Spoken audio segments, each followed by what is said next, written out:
नमस्ते। आज हामी मोबाइल डेटा कसरी बचाउने भन्ने बारेमा कुरा गर्दैछौँ। महिना नसकिँदै डेटा सकिने समस्या छ भने यी 12 उपायहरू साँच्चै काम लाग्नेछन्। कस्तो हुन्छ भने डेटा प्याक किनेको केही दिनमै सकिन्छ हैन त? यो हामी धेरैको साझा समस्या हो, तर चिन्ता नलिनुहोस्, यसको समाधान छ र त्यो पनि एकदमै सजिलो। आज हामीले हेर्ने यी सरल तरिकाहरूले मोबाइल डेटा मात्र होइन, पैसा पनि जोगाउँछ। ल अब ढिला नगरी सुरु गरिहालौँ पहिलो र सबैभन्दा महत्त्वपूर्ण खण्डबाट। पहिलो काम के हो भने हामीलाई थाहै नभई भइरहेको डेटाको खपतलाई रोक्ने। कतिपय एपहरूले हामीले फोन नचलाउँदा पनि ब्याकग्राउन्डमा डेटा खाइरहेका हुन्छन्। हो, त्यही अदृश्य डेटा खपतलाई हामीले रोक्नुपर्छ। सबैभन्दा सजिलो र प्रभावकारी उपाय हो फोनको डेटा सेभर मोडलाई अन गर्नु। यो सेटिङ्सको नेटवर्क एन्ड इन्टरनेटभित्र सजिलै भेटिन्छ। बस यसलाई अन गर्ने बित्तिकै तपाईँले ठूलो फरक देख्न थाल्नुहुनेछ। अब यो डेटा सेभर मोडले गर्छ के त? यसले फोनका धेरैजसो एपहरूलाई ब्याकग्राउन्डमा डेटा चलाउनबाट रोकिदिन्छ। यो एउटा सानो सेटिङले नै तपाईँको डेटा बचतको सुरुवात गरिहाल्छ। यदि तपाईँलाई अझै बढी नियन्त्रण चाहिन्छ भने हरेक एपको लागि छुट्टा-छुट्टै ब्याकग्राउन्ड डेटा बन्द गर्न पनि सकिन्छ।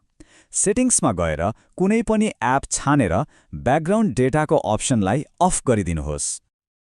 सामान्यतया फेसबुक, इन्स्टाग्राम, टिकटक जस्ता सामाजिक सञ्जालका एपहरूले नै सबैभन्दा धेरै ब्याकग्राउन्ड डेटा खाइरहेका हुन्छन्, किनभने हामीले एप नखोल्दा पनि यिनीहरूले भिडियोहरू लोड गर्ने र नयाँ कुराहरू देखाइरहन तयारी गरिरहेका हुन्छन्।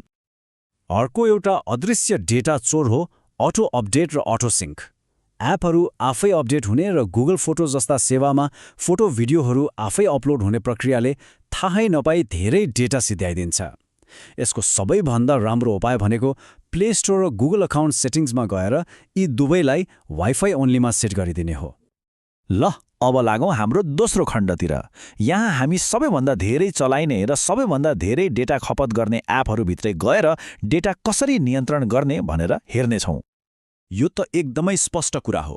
भिडियोको क्वालिटी जति राम्रो भयो, डेटा खपत पनि त्यति नै धेरै हुन्छ।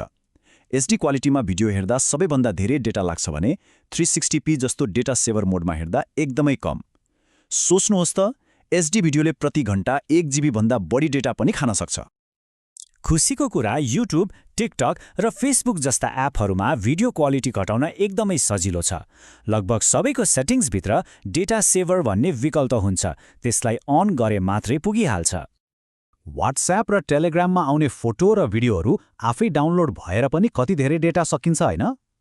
दुवै एपको सेटिङ्समा गएर मिडिया अटो डाउनलोडलाई मोबाइल डेटाको लागि बन्द गरेर वाइफाईमा मात्र सीमित राख्नुहोस्। अब हाम्रो तेस्रो खण्डमा हामी केही यस्ता स्मार्ट बानीहरू र आफ्नो डेटा प्रयोगलाई कसरी निगरानी गर्ने भन्ने बारेमा छिटो कुरा गर्नेछौँ। आफ्नो फोनको सेटिङ्समा डेटा युजेज भन्ने खण्डमा एकपटक जानुहोस् त। त्यहाँ गएर कुन एपले कति डेटा प्रयोग गरिरहेको छ भन्ने विस्तृत जानकारी हेर्न सकिन्छ। कहिलेकाहीँ त यो जानकारीले छक्कै पारिदिन्छ। एकपटक आफ्नो फोनमा हेरेर पत्ता लगाउनुहोस् त कुन एपले सबैभन्दा धेरै डेटा खपत गरिरहेको छ। यदि त्यो एप त्यति आवश्यक छैन भने त्यसलाई हटाइदिनु नै सबैभन्दा बुद्धिमानी काम हुन्छ। होशियार, मोबाइलबाट हटस्पट शेयर गर्दा अरूले थाहै नपाई तपाईँको धेरै डेटा सिध्याइदिन सक्छन्। त्यसैले हटस्पट प्रयोग गर्दा सधैँ सावधान रहनुपर्छ। दुईवटा सरल नियम कहिल्यै नबिर्सनुहोस्। पहिलो, हटस्पटमा सधैँ बलियो पासवर्ड राख्ने, र दोस्रो, कसैले प्रयोग नगर्दा आफै बन्द हुने टर्न अफ अटोमेटिकली विकल्पलाई सधैँ अन गर्ने। यसले तपाईँको डेटा सुरक्षित राख्छ।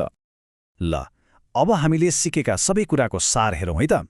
यी केही मुख्य उपायहरू हुन् जसले सबैभन्दा धेरै प्रभाव पार्छन् र सम्झन पनि एकदमै सजिला छन्।